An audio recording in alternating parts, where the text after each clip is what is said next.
ఇక సికింద్రాబాద్ పరిధిలోని బేగంపేటలో ఒక దారుణ ఘటన వెలుగులోకి వచ్చింది. యువతిపై సామూహిక అత్యాచారం కేసులో భర్తతో సహా 5గురిపై కేసు నమోదైంది. ప్రేమించి పెళ్లి చేసుకుంటానని నమ్మించిన వ్యక్తి తన స్నేహితులతో కలిసి సామూహిక అత్యాచారానికి పాల్పడినట్టుగా బాధితురాలు పోలీసులకు ఫిర్యాదు చేసింది.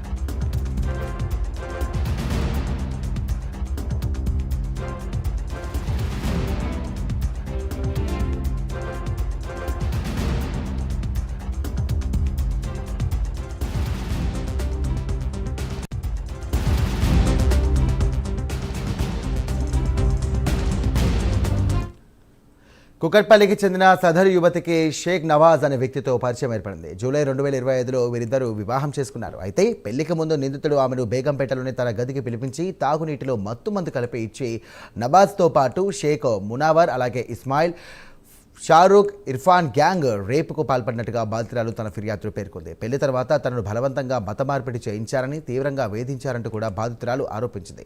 ఈ వేధింపులు భరించలేక ఆమె కుకట్పల్లి పోలీసులకు ఫిర్యాదు చేసి వారిని ఆశ్రయించింది.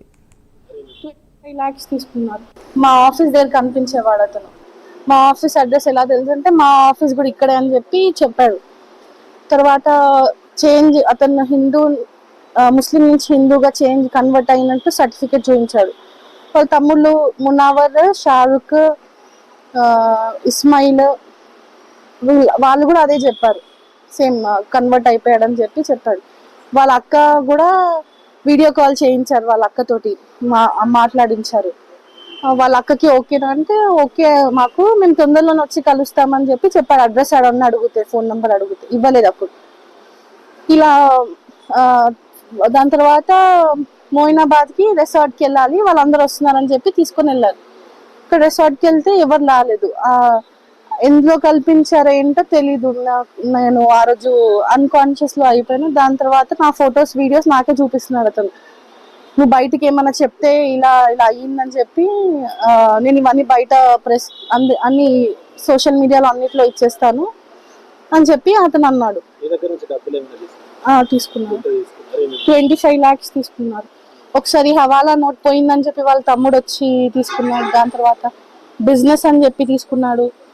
తర్వాత ల్యాండ్ నా పేరు మేము తీసుకుంటున్నారని చెప్పి తీసుకున్నారు. ముతుడులో గోల్డ్ పెట్టారు, మాకు 9 తులా గోల్డ్ వరకు పెట్టారు. ల్యాండ్ కొంటున్నానని చెప్పి ఫస్ట్ మమ్మీ ఇది చైన్ అమ్మి తీసుకున్నారు వాళ్ళు. ఫస్ట్ జూలై 28కి మ్యారేజ్ అయ్యింది. అప్పుడు ఎందుకు అంటే వాళ్ళు మాకు ఎవరు లేరు, మేము అమ్మ నేను అంతే, ఎవరు లేరు మాకు.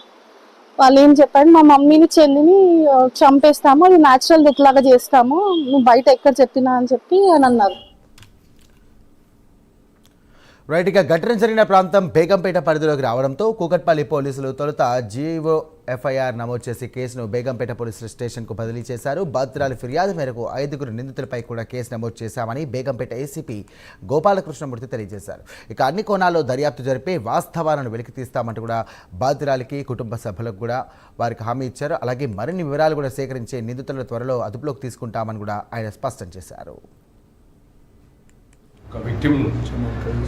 విక్టిమ్ కూకట్పల్లి ఏరియాలో ఉండే విక్టిమ్ని పెళ్లి చేసుకుంటా అని చెప్పి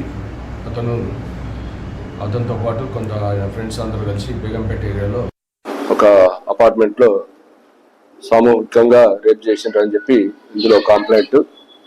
ఇక్కడితో పాటు మన పంజాగుట్ట ఏరియాలో, కుందన్బాగ్ ఏరియాలో కూడా అక్కడ కూడా ఇదే విధంగా చేశారని కంప్లైంట్. దాని మీద కూకట్పల్లి పిఎస్ వారు 0 ఎఫ్ఐఆర్ కింద 71 and 123 PNS కింద కేసు రిజిస్టర్ చేసి బేగంపేట పిఎస్కి పంపించడం జరిగింది. దీని మీద మేము ఇక్కడ రిజిస్ట్రేషన్ కేసు రిజిస్టర్ చేయడం జరిగింది. ఇది ఇన్వెస్టిగేషన్ చేస్తాం. ఇన్వెస్టిగేషన్లో మనకు వాస్తవంగా ఏం జరిగింది అనేది అవి బయటపడతాయి. అయితే అమ్మాయి కంప్లైంట్లో ఇవ్వటం జరిగింది, కొంతమంది పేర్లు కూడా మెన్షన్ చేయడం జరిగింది. ఇది ఎఫ్ఐఆర్ అయితే ఇక్కడ ఇప్పుడే ఎఫ్ఐఆర్ కట్టడం జరిగింది. ఇన్వెస్టిగేషన్ జరుగుతుంది. ఇంకా ఇన్వెస్టిగేషన్ పూర్తి కాలేదు.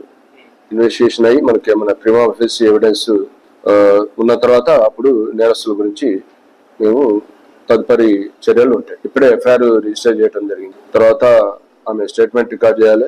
తర్వాత ఎవరైనా విట్నెస్ సంబంధించింది, తర్వాత మెటీరియల్ ఎవిడెన్స్ ఇవన్నీ కూడా రికార్డ్ చేయాల్సి వస్తుంది. దాని తర్వాత మనం ఫర్దర్ ఇన్వెస్టిగేషన్ అది వెరిఫై చేస్తున్నాం. పిటిషన్ ఇవ్వలేదు దాంట్లో